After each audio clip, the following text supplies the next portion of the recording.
Next day auto అమ్మాయి అతను డబ్బులు తీసుకొచ్చి నా చేతిలో పెట్టారు.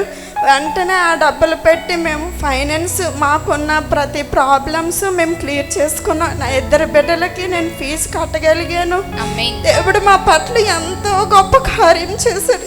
సేవకులు చెప్పే సాక్ష్యం నేను విని నా జీవితంలో ప్రభువా ఇలాగే ఉందయ్యా, నా తల్లి లాంటి తల్లికి, నా తండ్రి లాంటి తండ్రికి ఒక పూట నేను భోజనం పెట్టాలయ్యా అని తీర్మానం చేసుకున్న తీర్మానం ఈరోజు నా తండ్రి నా పట్ల నెరవేర్చాడు.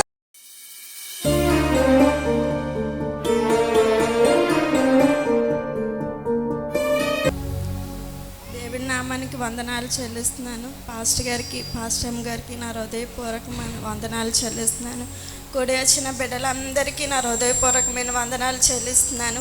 నేను మీకన్నా చిన్నదాన్నే కాకపోవచ్చు, నా జీవితంలో ఎంతో దేవుడు గొప్ప కార్యములు చేశాడు. నేను లాస్ట్ మంత్ అదే ఫస్ట్ టైం నేను రావడం ఈ వర్షిప్కి. అయితే దేవుడికి ఒక మాట ఇచ్చాను, ప్రభువా సేవకులు చెప్పారు ఒక పూట అనాథ బిడ్డలకి భోజనం పెడితే నీ బిడ్డలకి తరతరంలో దీవెన ఆశీర్వాదం ఉంటుందని. నేను దేవుడికి ఇక్కడ మాట ఇచ్చాను, తప్పక నాయన నెక్స్ట్ మంత్ నేను తీసుకొచ్చి అనాథ బిడ్డలకు ఒక పూట నేను భోజనం పెడతానయ్యా అని మాట ఇచ్చాను.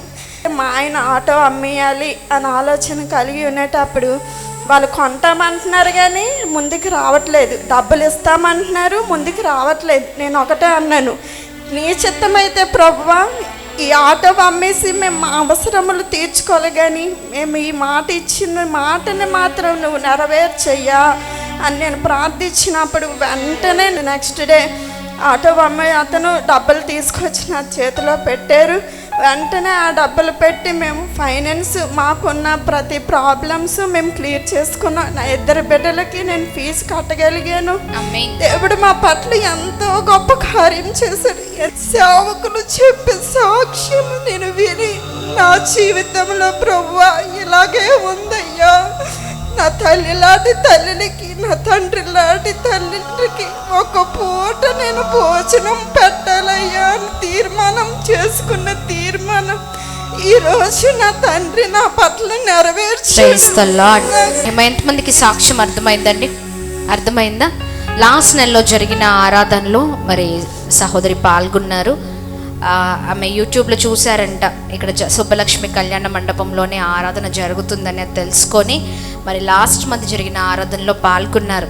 అయితే సేవకుడు తన సాక్ష్యం చెప్తూ మరి ఇంకా మరి నడిపిస్తున్న క్రమంలో అనాథల బిడ్డల కొరకు మరి సేవకులు మాట్లాడుతున్నప్పుడు ఆమె తీర్మానం తీసుకుందంట, నేను కూడా సేవకుడు లాగా నిలబడాలి, నా కుటుంబం నిలబడాలి అనే తీర్మానం తీసుకొని ఇక్కడి నుంచి వెళ్ళారు.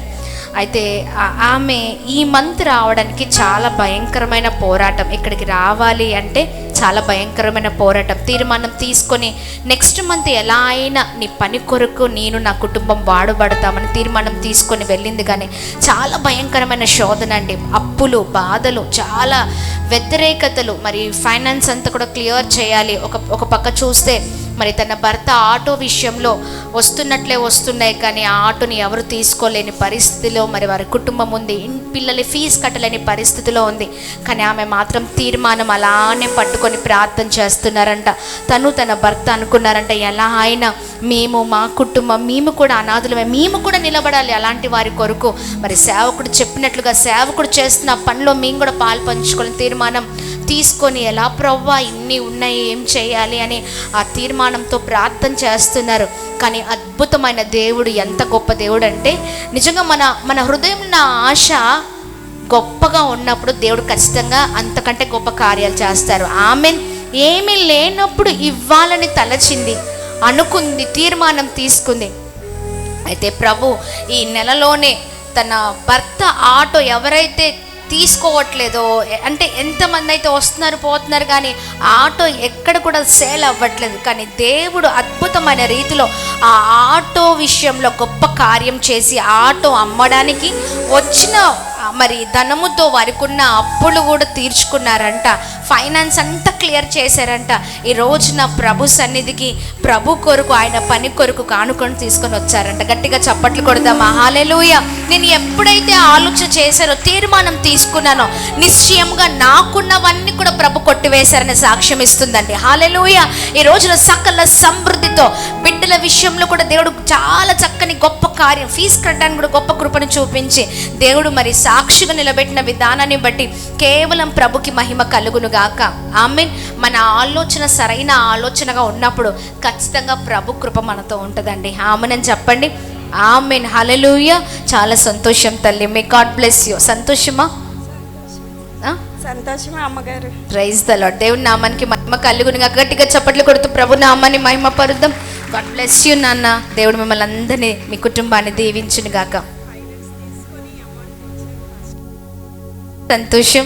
మరి దేవుని సన్నిధికి మరి అనాథుల కొరకు, బిడ్డల కొరకు, వారి కుటుంబం తరఫున ఒక పూట భోజనం పెట్టాలని ఎన్నోసార్లు నేను ఇలాగ వీళ్ళకి ఆహారం పెట్టాలని చాలాసార్లు అనుకున్నాను, కానీ ఎప్పుడూ నెరవేరలేదు.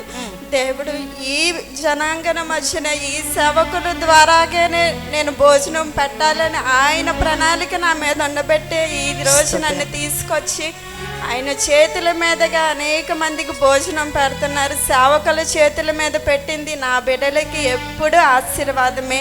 మేము ఈ క్షణాన్న, ఈ దినాన్న ఇలా ఉన్నామేమో, కానీ నా బిడ్డలు ఎప్పుడు ఎవరి దగ్గర కూడా తల ఎత్తుకునేవారుగానే ఉంచుతానన్న వాగ్దానం నెరవేరుస్తారని మా కొరకు, మా కుటుంబం కొరకు, సేవకుల కుటుంబం కొరకు మీరందరూ, నేను ప్రార్థన చేసి ప్రతి దినము సేవకులు అనేక మంది ప్రాంతాల్లో వాడబడుతున్నారంటే కేవలం ఆయన నిలబెట్టిన కృపను బట్టి.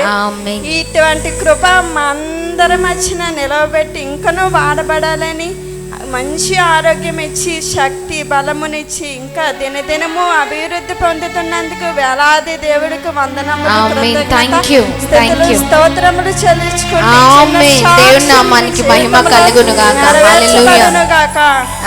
చాలా సంతోషం తల్లి. God bless you.